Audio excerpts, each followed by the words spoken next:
Welcome to the second episode of Trade Matters. I'm Owen from the Martin Centre, and in this episode, we're asking how do we fix the EU's PR problem with trade?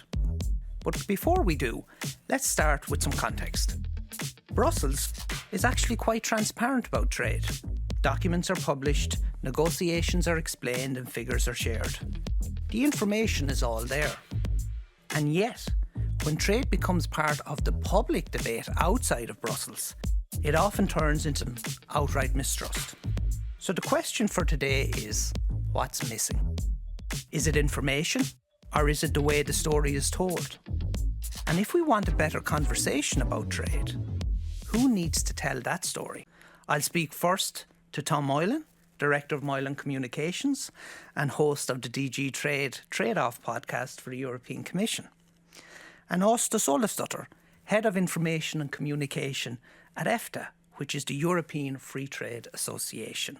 Welcome to you both. Thank you. Thank you for having us. Tom, I'm going to start with you. You are a trade expert.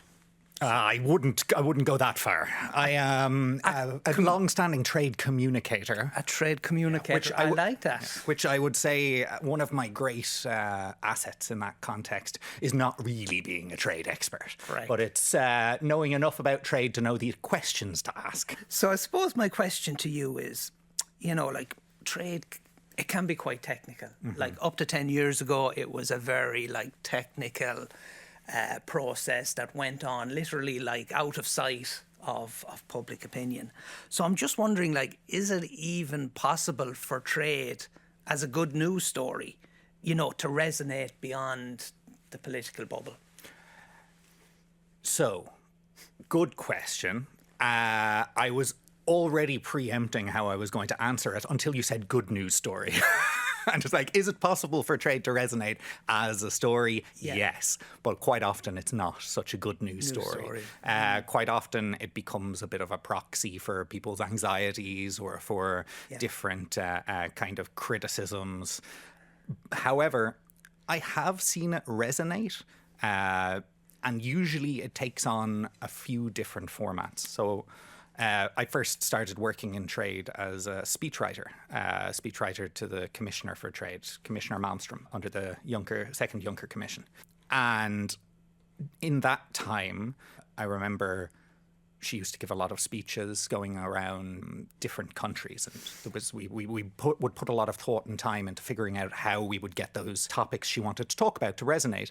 And usually it would be about localizing a topic, finding out how it is affecting a region, how it's affecting a town, how it's affecting a city.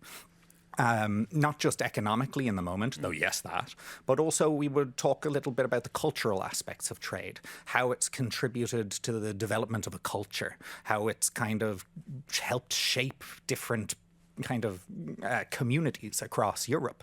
And then besides that, we would go even more granular to try and create moments where people could relate. So telling people stories, talking about that shoe factory in the south of Spain that would benefit from the new South Korean trade agreement, and how by opening up new markets it would allow them to expand from 10 employees to 30 employees, and tell those stories, but not just talk about it in general terms, but give it names and times and dates and details in such a way that people can actually either put themselves in the story or understand how people they know could be in the story as well.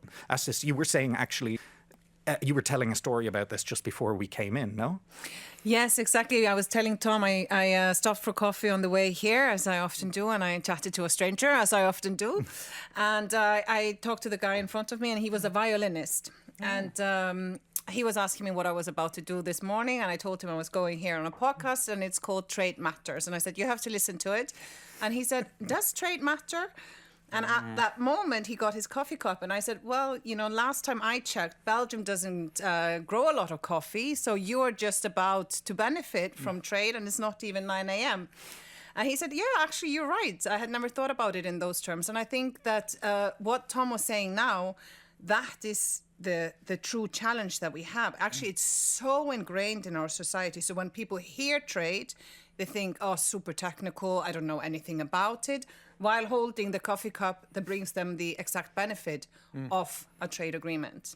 So really, like, isn't the challenge then, it's kind of like, how do, the proponents of trade, like the European Commission and the EU institutions, how do we move from, just informing people to actually kind of engaging with them? Yeah, you were saying at the start there, right, that about how the EU is actually quite a transparent trade environment. That's great and that's good. Yeah. But ultimately, what transparency does is it mitigates distrust. It doesn't necessarily build trust. So informing people or making information available to them is not enough. A great speechwriting tip I once got was to always agree with the audience once and to disagree with the audience once right at the beginning. So to say, we'll agree on some things, like this, but we'll disagree on others, like this. And that way you're kind of immediately acknowledging that there are inherent tensions in the conversation that you're about to have. And it allows you to open up and build a little credibility with the audience, but also by acknowledging their anxieties or acknowledging the differences in opinion you have, you open up the avenue to having a more meaningful engagement. But there is also, I think that we moved from an environment, yes, the Commission is transparent. And at one point, being transparent was being proactive. In today's communication environment, if you're only transparent, you are passive. You put documents where people have to find them. They have to go through them to find the information that matters. And those that are saying that trade is dangerous, is bad, they are breaking the information down. They are bringing you talking points and narratives and 1-minute videos. So in essence, in fact, if the only thing you're doing is being transparent, for me, you're actually being passive and you're not telling the story.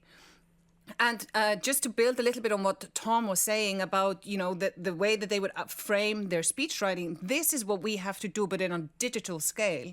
And we have to broaden the narrative. Because I think that when people think about free trade agreements, they think about big corporations benefiting. Exactly. And they do, and they should. But for example, I work for EFTA. It's Iceland, Liechtenstein, Norway, Switzerland, small economies, rich economies. 99% of our economies is small and medium-sized enterprises. That means that those benefiting from the 6 free trade agreements that we signed last year, that is an entrepreneur in Norway who has a new green solution. That is a small family business in Switzerland, who have stayed in their home market for 30 years and is venturing out.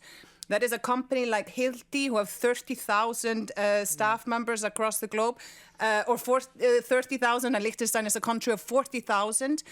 These are real stories. These have real impact, much broader than sort of a faceless multi-country corporation that people tend to think about. So those local stories, that local factory in France, we need to bring that into our conversations, not just, when you go there, but actually find those stories, because that is what opens people's minds to the benefits of trade are all around us. Yeah, it's true. And I'm just thinking, I was going to come to this point later, but maybe I'll bring it up now, is that, do you think that, in communicating trade, we actually need to go big and go small at the same time? So we need to go small with all the stories and linking it to local level. And we kind of need to go big in the sense of we need to tie trade into a much bigger narrative about how we see the world. And I think the Commission President was trying to do that last night in Australia with the new trade agreement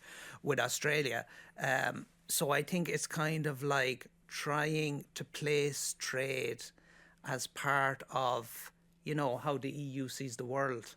Yeah. And what we're willing to fight for and what our principles are. Absolutely. You made a reference to 10 years ago. Yeah. Right? So maybe to think about how the EU used to talk about trade as well, right? And how it's travelled from there. Yeah. The EU narrative about trade used to be trade lifts all boats. trade exists alone. Yeah. Trade is a wonderful economic benefit, and everyone leave us alone. Everyone leave trade alone. It's working. It's fine. And that, for a long time, was the story. Yeah. And then you had this counter-narrative emerge, which was kind of not just a Trump phenomenon. It actually happened long before Trump won. Yep. But this emerging narrative for a long period of time that trade was more than that. Taking the very negative view, trade was a threat. Trade was breaking communities. Trade was kind of goods and services going out our profit, goods and services coming in our losses, and a kind of a simplified version of trade, but also not entirely untrue in what some of the things it was saying. And now you see a bit more of a hybrid narrative where it's saying, okay, look, it is transforming. And that kind of emerged maybe between 5 and 10 years ago a bit more and became a bit stronger in passing those types of messages. Yeah. So, but now there's the new element. There's the kind of geoeconomic element. There's this meeting point of tech and economics and security. And I mean, again, not even that new. I mean, a conversation going on for a long time, just becoming a lot more public. And I think that obviously you need to talk about that. Trade is about more than trade. It's about connections between countries. It's about strategic alliances. It's about supply chain dependencies. It's about critical infrastructures. And I think you need to be able to have those conversations. But the question is when and where. Because ultimately what we're talking about now is, do the people who want to hear about the family company in Switzerland also want to hear about critical supply chain dependencies? Probably not. So when we have those more kind of geopolitical conversations and we're having those more, we might be speaking a bit more to, say, the policy world or the EU bubble or other kind of trade experts, or maybe we're doing kind of advocacy across policy areas as well. And we need to, I think one of the great challenges of communicating on such a big topic as trade is being focused about who you're talking to and what you want to achieve when you're talking to them, when you're telling those practical stories. And again, those practical stories, those company stories, those community stories, they're also very important to be able to illustrate to the policy people the impact that trade is having. And also, frankly, policy experts are people too, and they need to. They have emotions, despite the fact that they would insist that that's not the case. They do also have emotions, and they do recall things like other human beings. Yes. So that you still need that element, but then the question of the bigger picture stuff. Exactly, and there I do think that we have an opportunity. I have to say, I worked for an international NGO working on ending deadly conflicts around the world. So when I left that to go into trade, I will quote one of my colleagues. He said, "That sounds a bit boring." And I have to say, it's not been boring one day. And that is also because, those conversations that we were having in that organization about geopolitical tensions, actually, I'm seeing that repeated now in our world. And trade agreements are actually such a good example.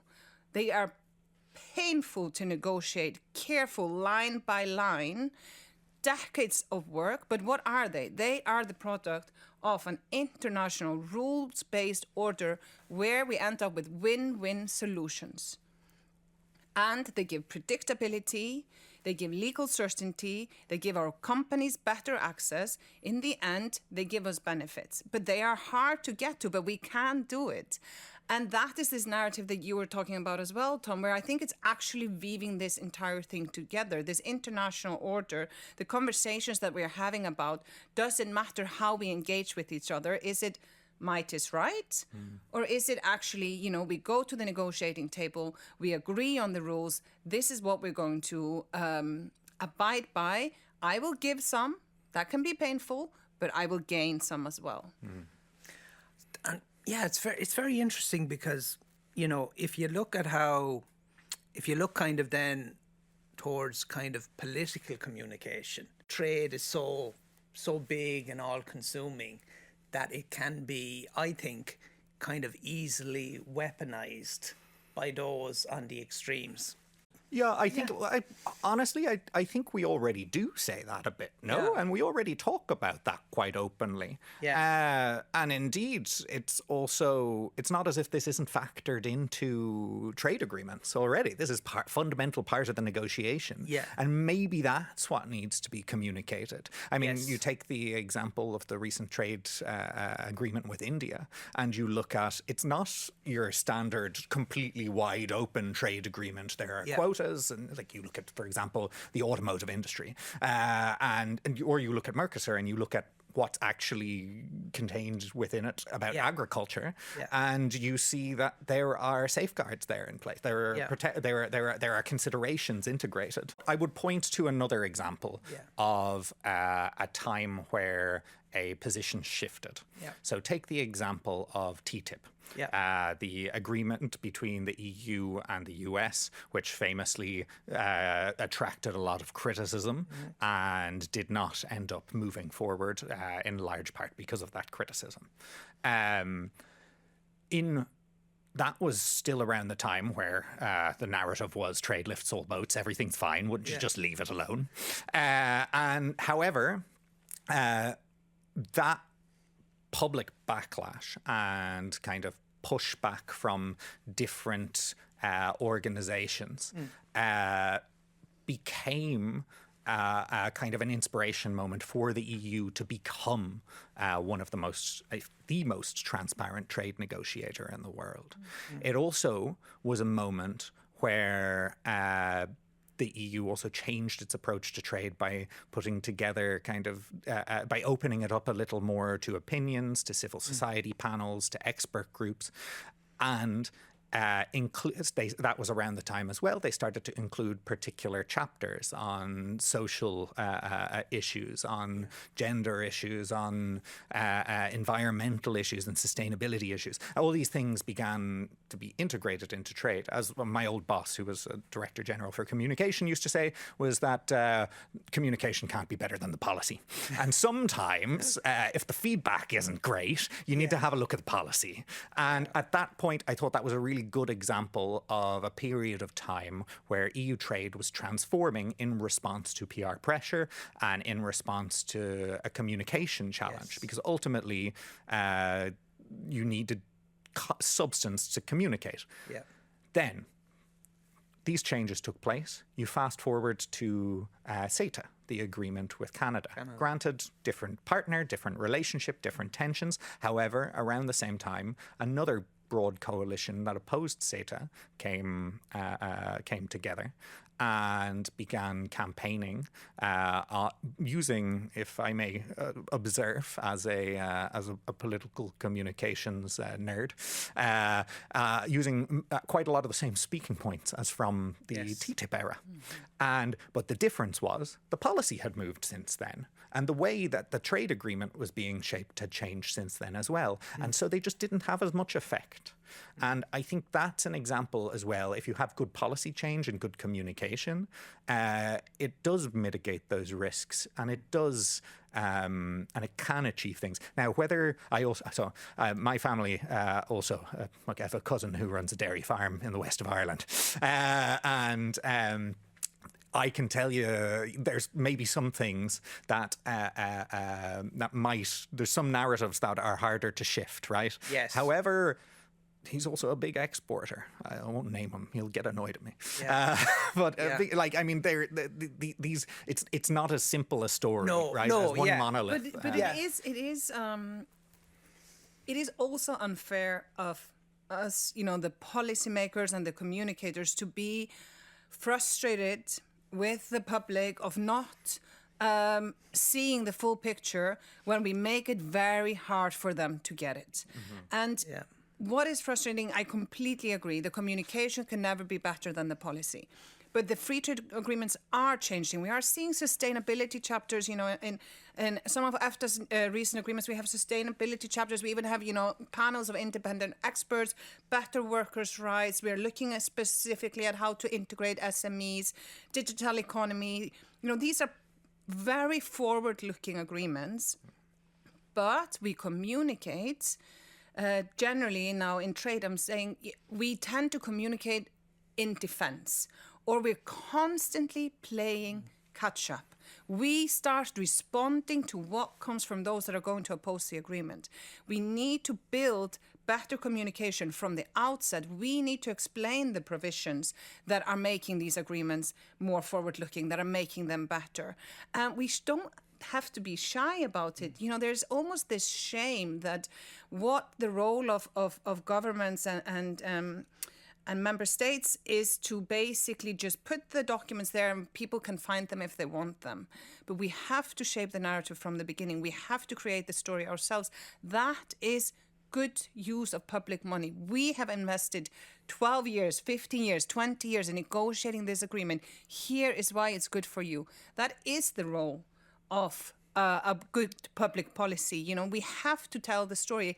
Also because in today's environment, if you don't create it yourself, someone else is going to create it for you and let them deny it. And then what you find yourself is basically maybe spending most of your time answering what is not instead of telling people what is. So I'm a little bit of a history nerd as well, and I could point to kind of wool traders in 13th century London assassinating trade negotiators coming from Genoa. Luckily, we've moved a bit beyond that. Yes. Well, we hope. Do you want to draw the parallel with trade today? But no, I mean this is kind of it. It's like that is true. Yeah. But I do think if you're absolutely right, we need to make the case. We need to get out and make the case, and we need to make it group by group. I think the expectation, like as public communicators, we tend to put an expectation on ourselves to communicate to the general public. What is the general public? The general public does not exist. It doesn't exist.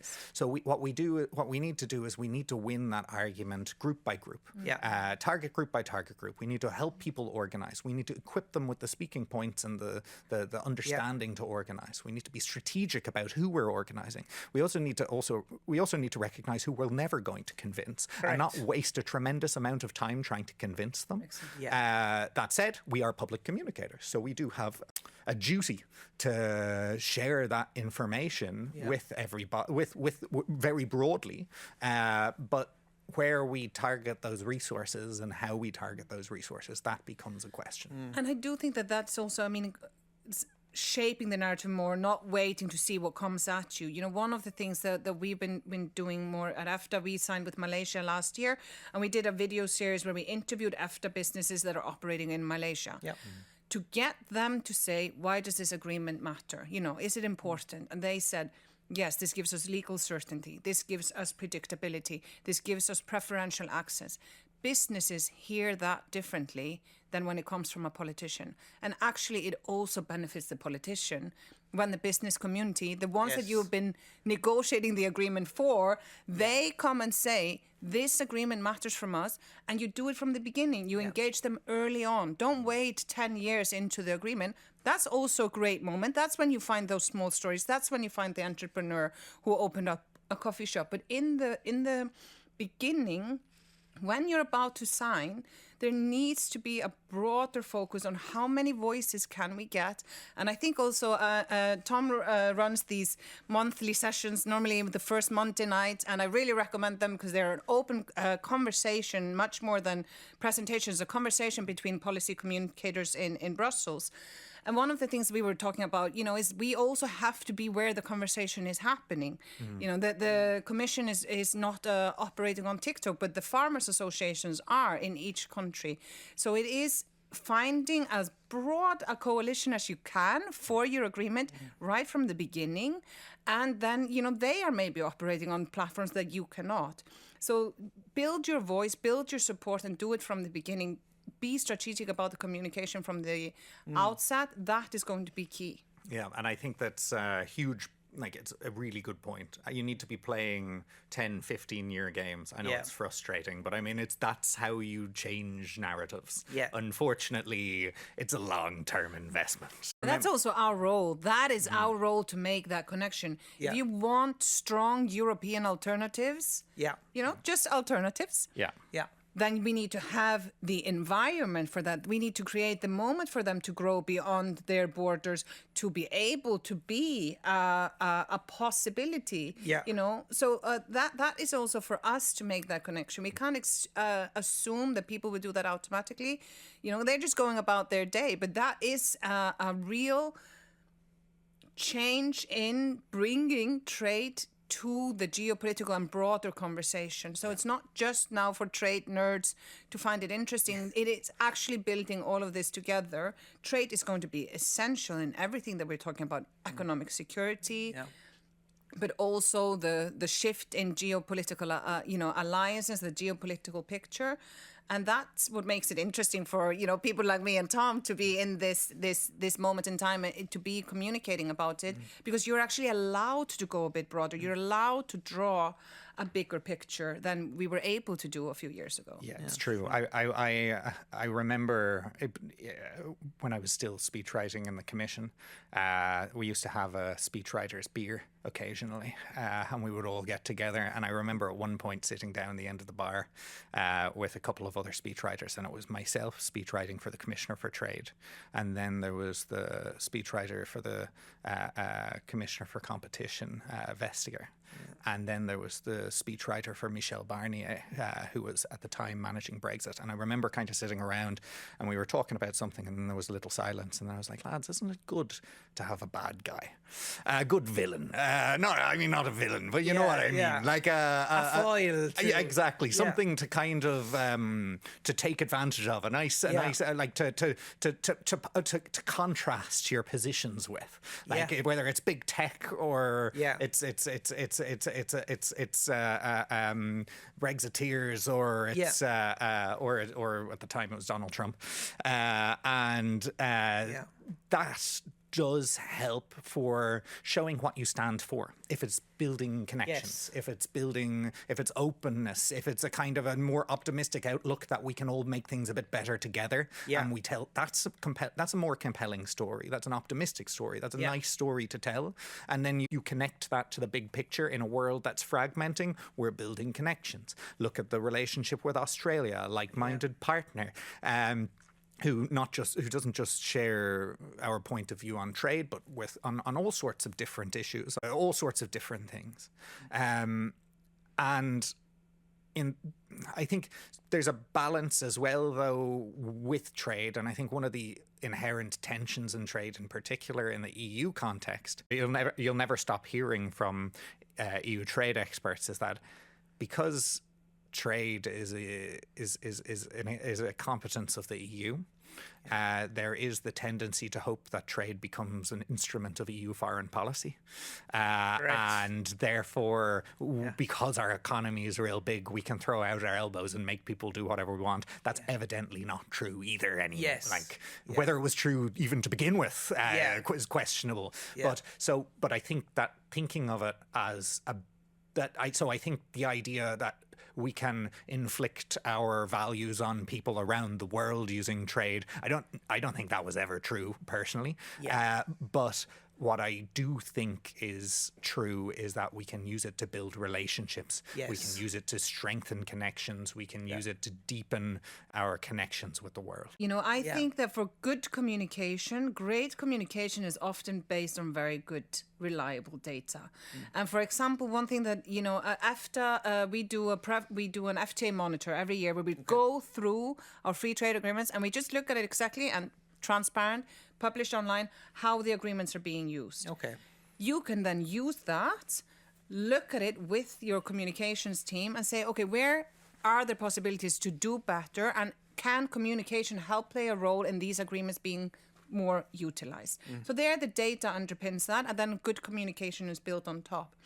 I would also say, you know, I always think of, my father was born in 1935 in Iceland. And for him, apples were always a sign of Christmas because they were only available a few weeks in December. And if they were 5 siblings, if they ate their dinner, they would get half an apple each after dinner. That was the value of an apple back in 1945 in Iceland. Now I give my daughter a chocolate if she finishes her apple. So we have come from that, and that is trade. You know, that coming from a country where certainly, you know, we grow potatoes and that's about it, the modern life, we are so reliant on it. So I do think that she's right. We need to, we're not going to win it with the big geopolitical arguments everywhere. And I think what Tom said earlier, know who you're talking to. This is a good argument when you're talking about it in this context. And then be very strict with yourself on sticking to those lines and build that broad narrative based on data when you're talking to the business community, based on the geopolitics when that is relevant. And then when you're talking to people, point out to them the benefits of trade that are all around them. Yeah, because don't shoot me for saying this. I think what the world doesn't need is, you know, 30-second clips of whoever the Commissioner for Trade is extolling the virtues of, you know, a 0.25% increase in EU GDP. Yeah. Look, at the end of the day as well, you can... Again, I do think that numbers have their place. But at 0.2%, 0.02%, it's not a big enough number as far as I'm concerned. You need a striking number. But you need so many million jobs. To explain, you need so many million jobs supported by trade. Then you need to tell the story of what one of those jobs looks like. And you need to bring it into somebody's life and help them relate to it. And depending on who you're talking to, it'll be a different type of person, a different company, a different context. Then from there, you need to make it easy for them to kind of tell people about that. You connect it directly to them. You point to examples from their life. You point to the apples. You point to the coffees. You point to whatever else is around them. And I think that that approach of, again, humanizing it, it's never a bad idea. Simplifying and humanizing is never a bad idea, and I think that we get a little allergic to it as communicators in Brussels because we're so used to the Brussels shorthand. And I mean, this is something that I think we can all agree on, and that we're still all very bad at. Less and less so. I think that we've come a long way, but simplifying, speaking plainly, these are always things that go down well both with expert audiences and with non-expert audiences. True. Yeah. And I know, okay, I'm not advocating for like Commissioner for Trade TikTok, right? Yeah. But I would also not discount the digital realm too much and going where people already are. Go where people are. Tell them things in the ways that they want to hear about them. Because we are Brussels-based communicators, as a lot of people advocating for EU trade are, and we can build our audiences piece by piece and go and speak to individual stakeholders and different organizations, and we can win audiences piece by piece as well. Yeah. But one of the great benefits of digital communications is the reach. And frankly, we can reach a lot farther across Europe than we used to be able to. And that's why it's worth spending time thinking about how we deliver it. Yeah. Whether it's dignified to have a commissioner kind of doing their get ready routine and explaining the GDP increases. I thought you were going to go for a TikTok dance. Yeah. No. I feel like it's more dignified to have a commissioner doing their hair, or eating their breakfast and gesturing with a slice of toast. Yeah. Of course, the thing to remember here is that like the vast majority of people outside Brussels would have no clue who the EU Commissioner for Trade is. But that's it as well. You know, I mean, also they'll have no clue. I mean, as a communicator, my presumption is nobody cares about what I have to say in the first place. Yeah, well, that's, you think about the vast majority of people.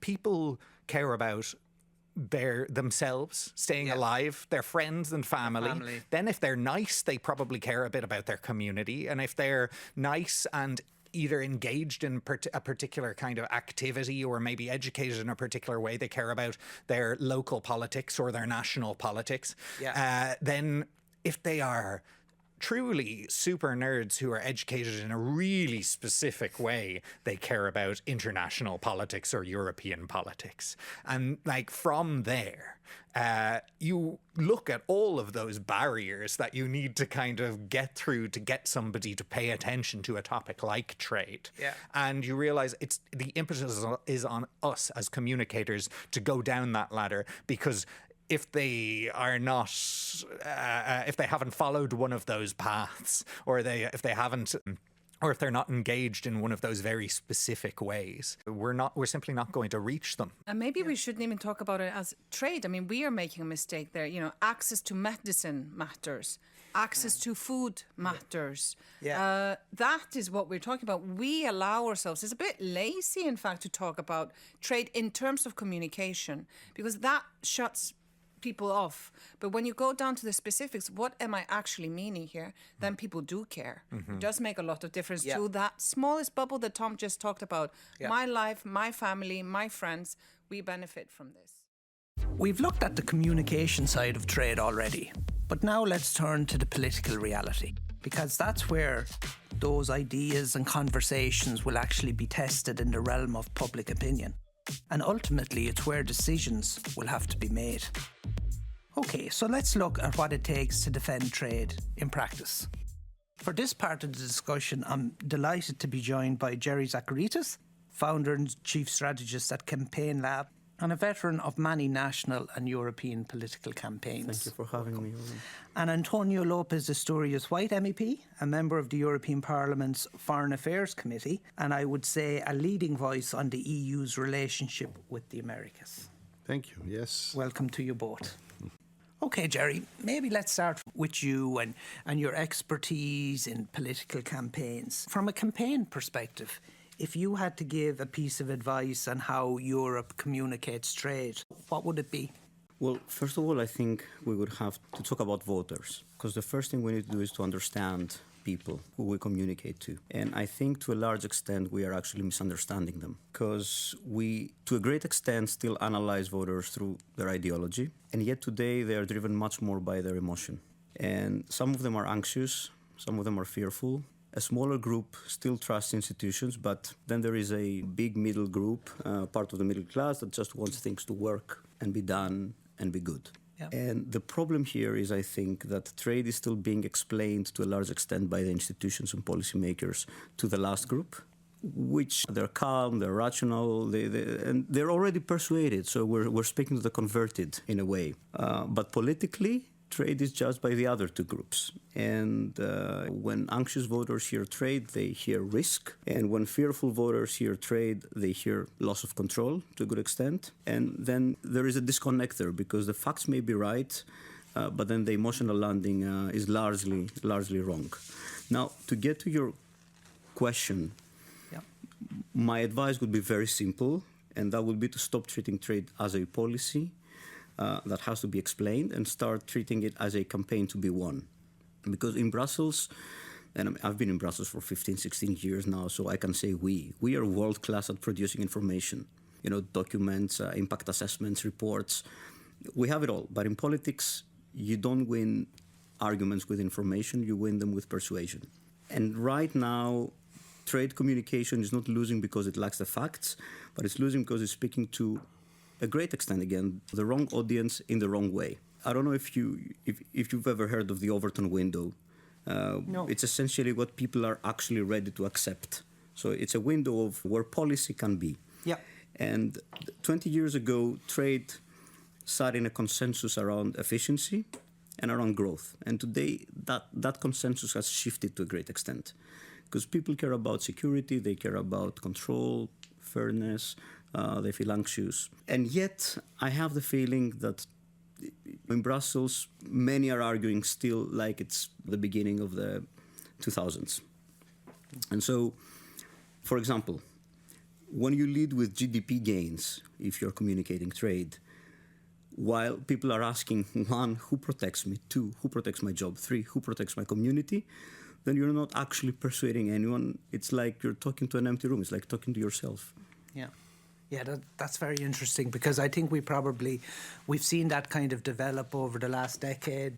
So, Tono, if I could come to you, kind of building on Jerry's point, in a previous episode we had your colleague from the EPP, Ilyu Winkler from the Trade Committee.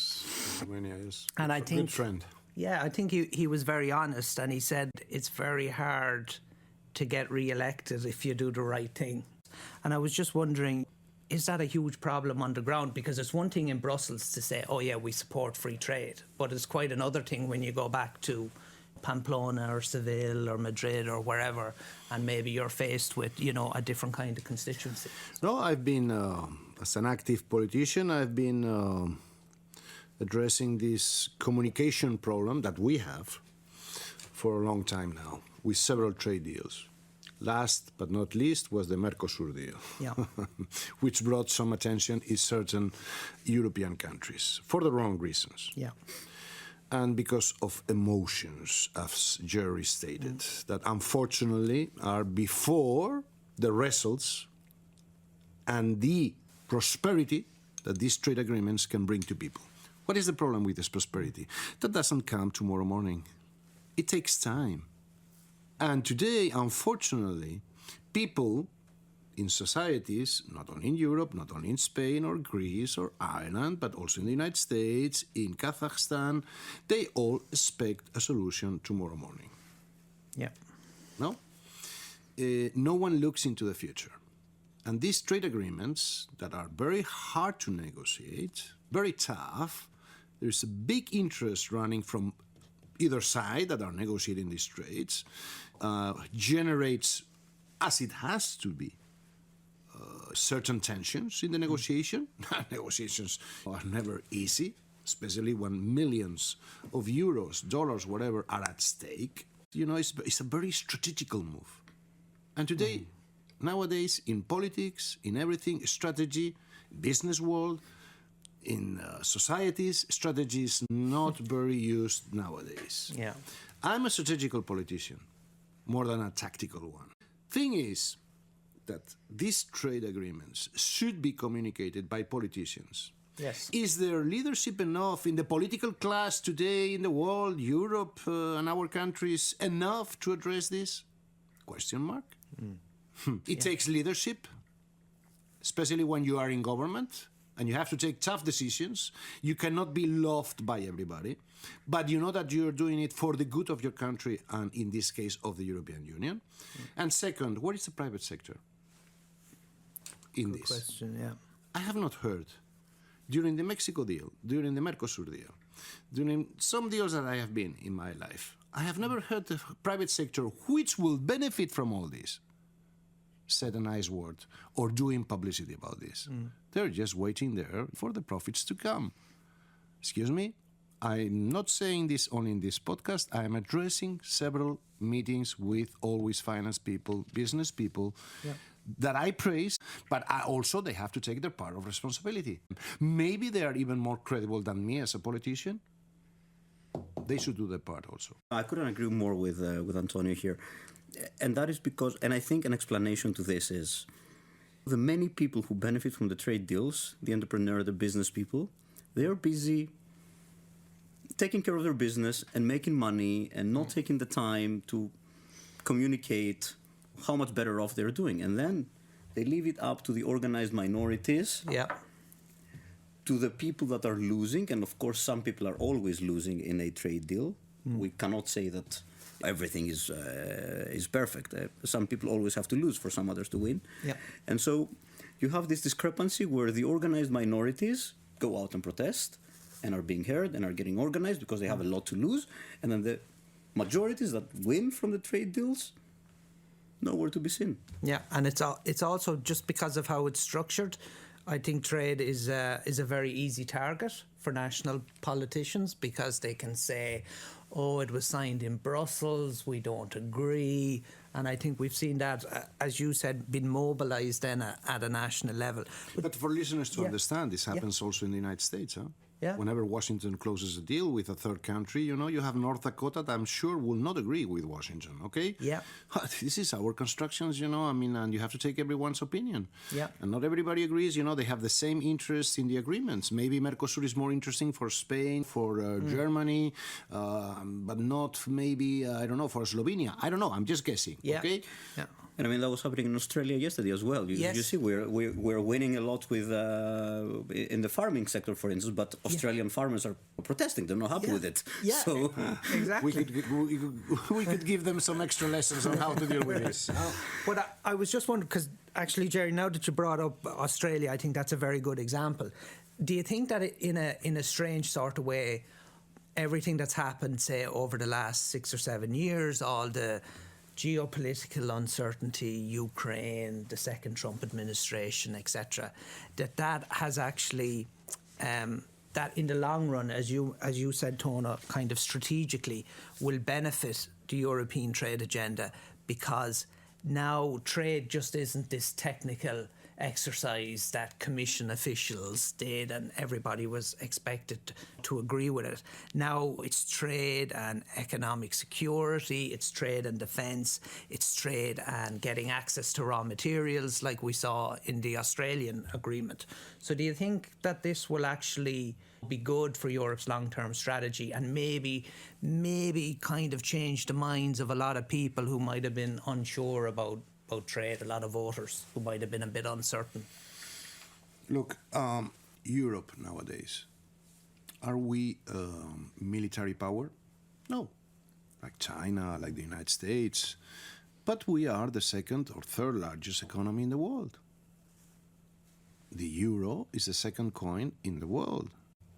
And that's why I think that Ursula von der Leyen and the European Commission are doing a great effort that is not praised by anyone. It's part of the job description. But in a cold analysis, the strategy that's behind all these trade agreements with India, Australia, Mexico, Mercosur, and the ambition that the Commission is showing, unfortunately, we will see the results in several years. But now the bases are there. So I would like to thank her for that. Yeah. Not easy. But that's what I call, that's what I call leadership, huh? Yeah. And I'm not part of the wave here, huh? But I've never been. I think that leadership is like this, I think that we're doing a good job. Now is the time. Trump showed us how things are in the world today. Okay, we accept the challenge. But may I ask you a question then? And it's a comms question.